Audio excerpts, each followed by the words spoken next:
అప్పుడే పుట్టిన శిశువును కాపాడుకునేందుకు ఓ తండ్రి పడ్డ ఆవేదన కన్నీళ్లు పెట్టిస్తోంది. విశాఖ కేజీహెచ్ ప్రసూతి ఆసుపత్రిలో బాలింత వార్డులో ఉంటే ఆసుపత్రి బయట వార్డు మారేందుకు శిశువును పట్టుకుని వెళ్తోంది నర్సు. అదే సమయంలో తండ్రి ఆక్సిజన్ సిలిండర్ మోసుకుంటూ వెళ్లాడు. ఉత్తరాంధ్రలో పెద్ద ఆసుపత్రిగా పేరుగాంచిన కేజీహెచ్లో ఆక్సిజన్ సిలిండర్ను శిశువు తండ్రి మోసుకు వెళ్లడం చూసిన మిగతా రోగుల సహాయకులు, బంధువులు ఆసుపత్రి సిబ్బంది తీరును విమర్శిస్తున్నారు. సిబ్బంది ఏమయ్యారంటూ ప్రశ్నిస్తున్నారు. మనం ఎన్టీవీ స్క్రీన్ పై దృశ్యాలు చూస్తూ ఉన్నాము. కాకినాడ జిల్లా కోటనందూరుకు చెందిన అల్లు శిరీషకు పురిటి నొప్పులు రావడంతో నిన్న ఉదయం విశాఖ కేజీహెచ్లో చేర్పించారు కుటుంబ సభ్యులు. నెలలు నిండకుండానే బిడ్డ పుట్టడంతో నియోనేటల్ ఇంటెన్సివ్ కేర్ యూనిట్కి తక్షణం తరలించాలని ఆదేశించారు వైద్యులు. అయితే ఆ సమయంలో ప్రసూతి వార్డులో సిబ్బంది పూర్తి స్థాయిలో లేరు.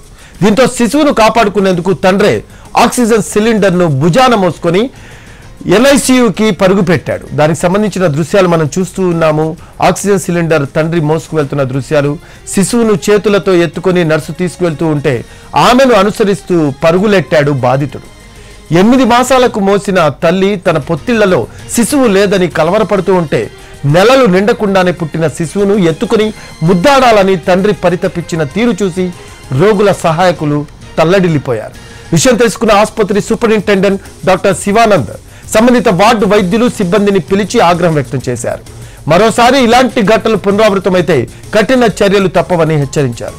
ఓ వార్డు నుంచి మరో వార్డుకు మార్చాల్సి వస్తే బ్యాటరీ వాహనాలను అందుబాటులోకి తెస్తామన్నారు.